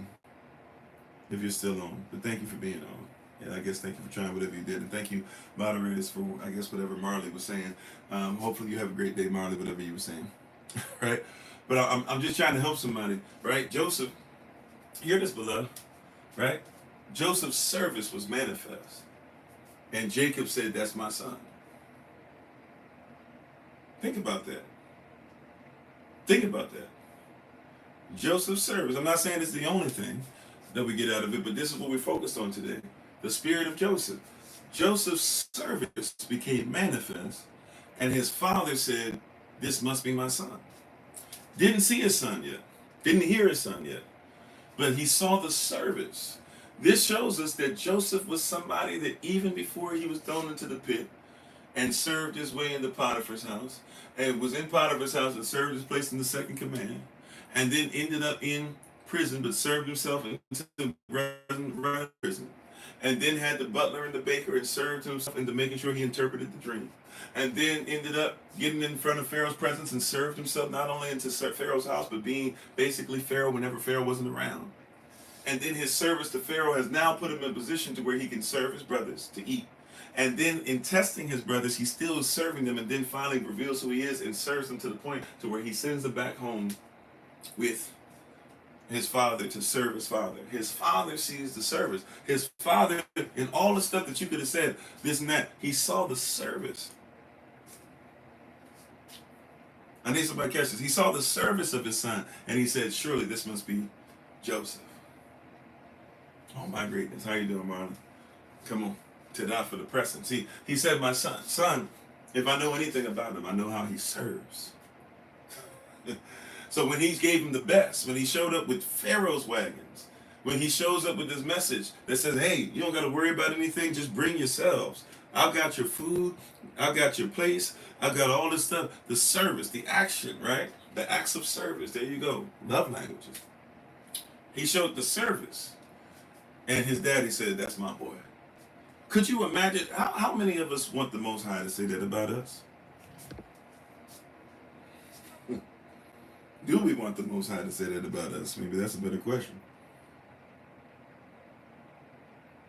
Do we want the Most High to say that about us? Service. Service. What Yah has for us right? What Yah has for us, the service. This is what made his father say, "My son is alive." This is what made his father. It said his father. It said Israel. The Israel in him was revived. He was Jacob again, but now Israel was revived when he saw the service of his son. I'm trying to help somebody because if we would serve in our gifts, that we would make sure that we help others out in their gifts, and that we help to make sure that the Most High brings us together. There's nothing that we cannot be brought out of, including any kind of famine, whether it be famine for Yah, famine for finance, famine for food. There's nothing that we can't be in. Right? It was the service of Yesab, the service of Joseph, right? That takes, that makes Israel say, "It's enough. I know my son lives." Come on, well done, my Tabah at faithful servant. Right? We want our Father to be able to look at our walk and to look at what we do for each other and say, "That's my child. That's my child." And all the stuff that's going on, I need you to recognize the Father is looking at you. He's looking at you when you started off in the house and some weird things happened in your house. And now here it is where prison stuff is going together and legal situations are there. But he's still with you. He's still watching. He's still covering you. The gift is still there. Use it. Even in Potiphar's house, it'll get you far. And even if you end up losing that or losing your job or losing whatever it is, keep on pressing. Because even if you're sitting to prison or dealing with the legal system again, you'll still go up high. Be righteous. Be honorable. That's why I tell even teach when we teach sovereignty. Be righteous, right? Be honorable when you go in there. Because if you're not, you're against the law, right? And even through that, use your gift. And even if it takes a couple of years before somebody finally will mention the gift that they've seen in you that caused them to get up there, still be faithful and still be righteous. And when it's time to go before Pharaoh, clean yourself up. Be lawful and legal when you show up before him, because you're not just representing yourself. As Joseph said, the reason why he was going to interpret the dream correctly is because he didn't come on his own accord. He came representing Elohim. So once you get up to Elohim, then when you get up to him, then or where he wants you to, then just keep using your gift, keep pressing in the gift in the lane that you've been given, and see what happens.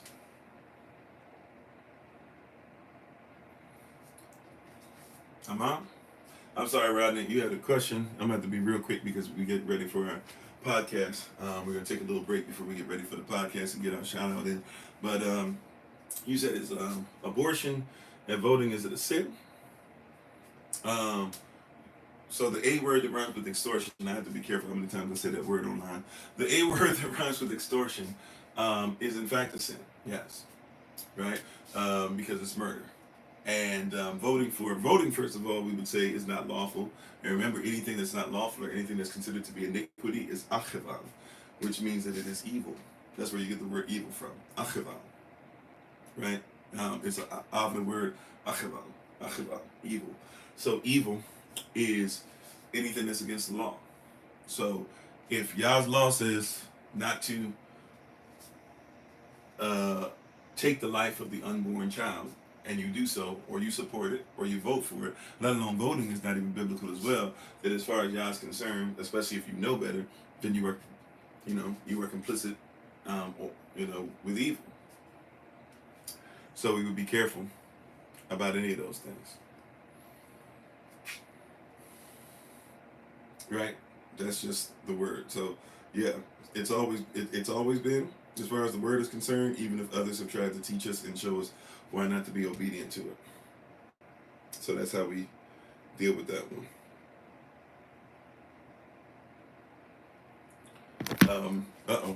Sorry, YouTube. So I don't know if I can go into all these questions and stuff. What is the other one? Many times we chase after the gift and not the gifter, for sure. Right? So anyway, we'll leave that here for today. Tada, family. Thank you so much for being on with us. We appreciate you.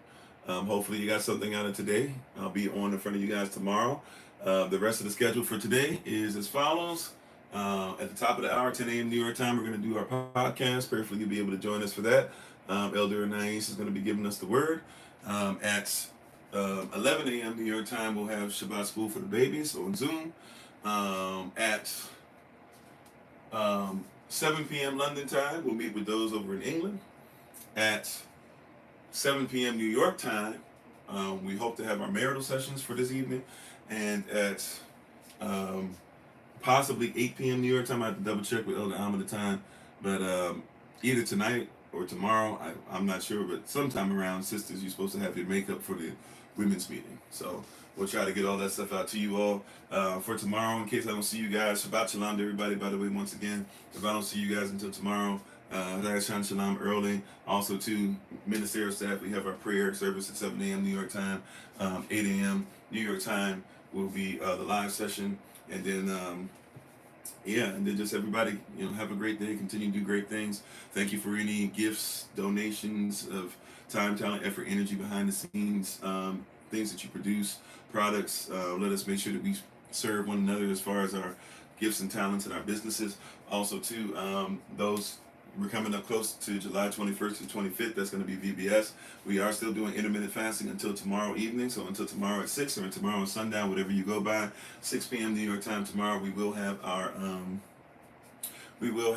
prayer and worship at 6 p.m. New York time tomorrow. So if you'd like to have your prayer requests and everything ready, we'll have that together for you all. We will not be doing our prayer services next week because Elder Alma is being led by Holy Spirit to look into some things, and we're rushing a little bit, so we're going to slow our roll a little bit, make sure we do it correctly. But VBS still will be July 21st to the 25th. We have completed the first time going through our grafting sessions and everything, so we should have more information for those who completed it and sending it to you guys, and all the stuff for you guys. Hopefully we're taking notes as best you can as well. I'm going to try to put something together for you guys for specific questions for marriage, because you guys know how much marriage is, and we didn't go through it deep in the session, so we'll do something special and save it on Patreon for everybody as well. Patreon family as well, keep checking Patreon. We've been doing really well as far as making sure stuff's been getting posted and stuff for you guys there. So if you'd like to join, there's a $5 tier, there's a free member tier, but the free members you really don't get but so much, to be honest. You kind of get certain things. There are some stuff that we put out there on public, so even if you're not a member, you can see things from time to time, but for the most part, $5 tier, you guys see just about everything. And those who are in the #SOC University tier, you guys get obviously stuff that's there for you guys to keep looking at as far as the university stuff, Zoom meeting things, have access to teachings that we've been given for years and years now. You have access to all those things. So thank you so much. I appreciate you all. It is a possibility, matter of fact, a very high probability, that you will not see me at all on next Saturday. So very high probability that I'll take a day off for family reasons. And very high probability, I've talked to the ministerial staff already, that there'll be a week that I'll probably take out in August. And then my normal, so I'm getting better at taking vacation. Remember I said I'm going to be better. So this year, so August probably going to be off for a little bit. And then in, what's the month? In October, after October 6th to the 13th. Oh, let me make sure I announce that. I told you guys I was going to be better about announcing that. And we have flyers and everything for that. They're popping up all over social media, and we'll keep popping up more and more. So just keep looking for this stuff. But we are going to be meeting up for Feast of Tabernacles. It'll be October 6th to the 13th. October 6th is actually my born day. So after the 13th, I'll be off for a couple weeks, getting myself together. At least a couple weeks, maybe even a few more days to get me to the weekend. We'll see. But I'll be off for a couple weeks. So, thank you guys for being around. And just know that you'll see we'll still be going on whether I'm off or not. We'll make sure that we have it posted in certain places that you guys can know where to go for where the message will be given and all that great stuff. And thank you in advance for you guys who are doing all that stuff. But yeah, and doing everything and continue to help us as a nation to grow. So where am I at? I'm sorry. Well, anyways, so, Feast of Tabernacles. So Feast of Tabernacles will be October 6th to the 13th. It will be down in Georgia, same place that we had it last year. We're going to send out a Google Calendar. No, well, not a Google Calendar invite, but I guess we'll send out an email to everybody so you can fill out some paperwork. We'll also put it in public places as well. We'll put it in different places so you can fill out to get more information about where we'll be and stuff like that.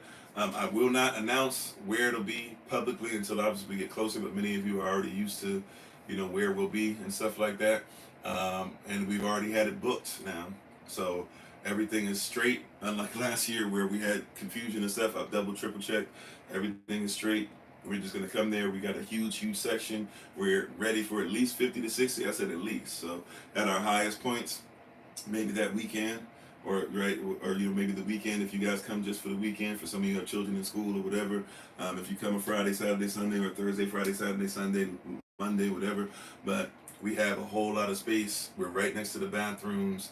We have several places where people can cook in their locations. We'll have at least, well, we'll have quite a few parking spaces and stuff like that for everybody. So everything's straight. We'll have a gate code. We'll be inside a gated place. If you've been there before, basically you come inside the gate.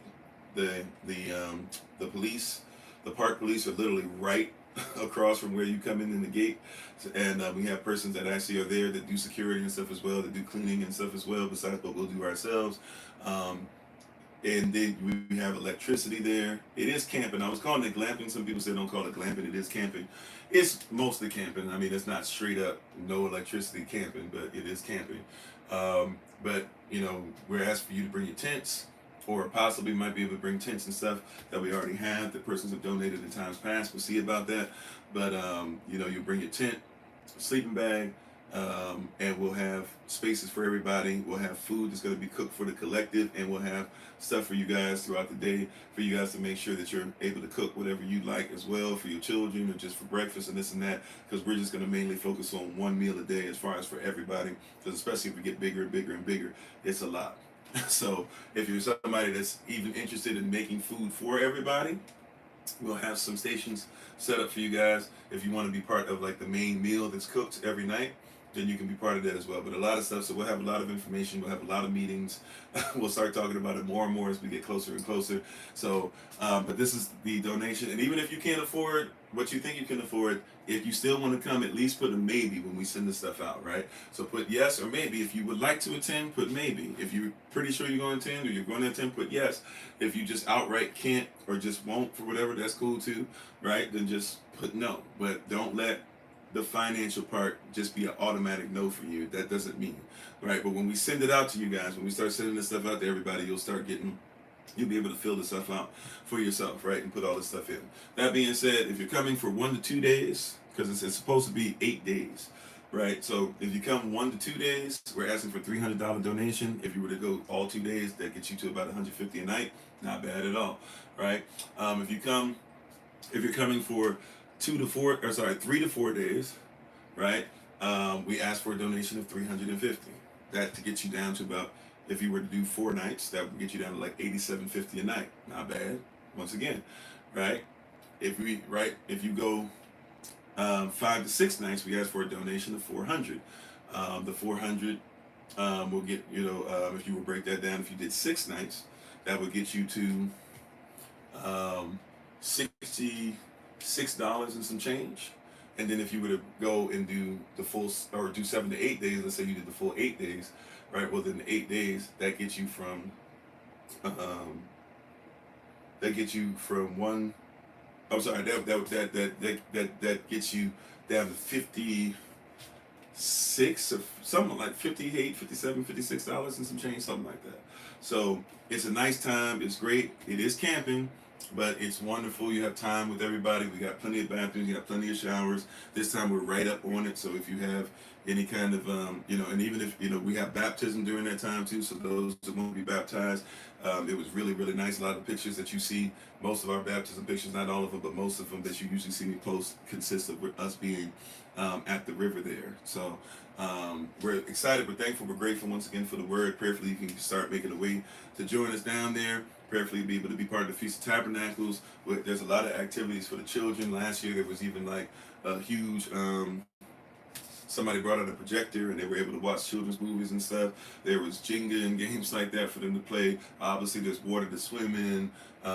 There's soccer balls that are brought out there. There was a football being thrown around. Obviously, there's walking trails and stuff for if you just want to go for a walk. Matter of fact, we'll try to make sure it's scheduled in more this year, that we actually do a lot more stuff together. We went fishing and did a couple different trails, and Elder Amos showed a couple persons of things in times past about how to eat here or get this from a herb and stuff like that. So we'll try to have more of that scheduled. We will make sure if you're coming, we pray every rising. We try to pray in the rising together. At least might try to do some prayer in the evening too, but we pray in the rising or before the rising every day. And we also make it a point to come together in for the live session, especially more so this year than we did last year. So hopefully you'll enjoy all those things. But it's a lot of great stuff, a lot of things that are in there, a way to worship Yah. The first and the eighth day are supposed to be treated like a convocation. So we're very big on teaching and things of that in the Word. A lot of great things. So we're excited, we're thankful, we're grateful, we're appreciative once again of everybody. Well, even if you can't see the bottom of the river, we weren't at the bottom of the river. We don't go out that far, but I can see we are in the river, right? But yeah, but just feel free to come on in. Be ready for it. Once again, October 6th to the 13th, we're going to start asking for donations. Well, we've been taking donations already, but if you're coming, we're going to start really making sure that we start putting the stuff aside. We have to start seeing who's coming for sure, for certain. We need to have names and all that stuff. We're going to start even looking at putting some shirts together for you guys this year as well, and seeing if we can put all that together. So prayerfully, you bring games for the children. I'm on, right? So there's a lot of stuff, and we're gonna have tons of meetings. We're gonna have persons. If it's as big as what we'd like it to be, is always if everybody comes, right? But if everybody shows up and as big as what we'd like it to be, we're gonna have persons that are gonna have to be in charge of certain things to run things, so we can make sure it's gonna be a lot of stuff going on. But we love y'all. Thank you so much for being on. I'm gonna go ahead and take my leave. I hope you guys have a great day. Enjoy your day. I'm gonna enjoy mine too. And prayerfully we'll see you tomorrow if we don't see you for the rest of the day. Sisters, I think the only thing that needs to be put on there is when the women's meeting will be. I'll get that exact time for you, and that should be posted in the Google Calendar invite for you guys today. Other than that, you guys know that on Mondays after the live sessions, we've been putting up our schedule for the week in different places. It always starts with myself, Elder Alma have it, then Sister Renee has it, then the ministerial staff has it, and then those who are making phone calls and stuff for us, they have it as well. So at least they should have it by Monday. If you don't see it in WhatsApp, YouTube, Facebook, TikTok, other places, that'll start spreading. But also too, it'll be on the Google Calendar invite. So you guys should see all this stuff popping up. We've been more diligent with it. Prayerfully, everything's going on and continues to go well with that. So love y'all to life. You all take care. Hopefully I'll see you later today for different things. If not, we'll see you another time. Don't forget, we have the podcast. We'll put the podcast information up during the shout out. Those of you who know how to shout out works on TikTok, feel free to do what you do. And until I have a chance to be before you again, and we give our honor and praise to the Most High. We give all praise and honor to them for my wife, the Honorable Alma. And remember, as always, fam, that you are loved, you are necessary, you are majestic, you are fearfully and wonderfully made, and you, which is all of us working together, will be the reason why people who are in this system no longer have to be of it. Shabbat Shalom. Take care. We'll talk to you soon. Thank you so much. And may the grace and peace of Yahweh be upon you and your family. Take care. Those of you who know how to do the shout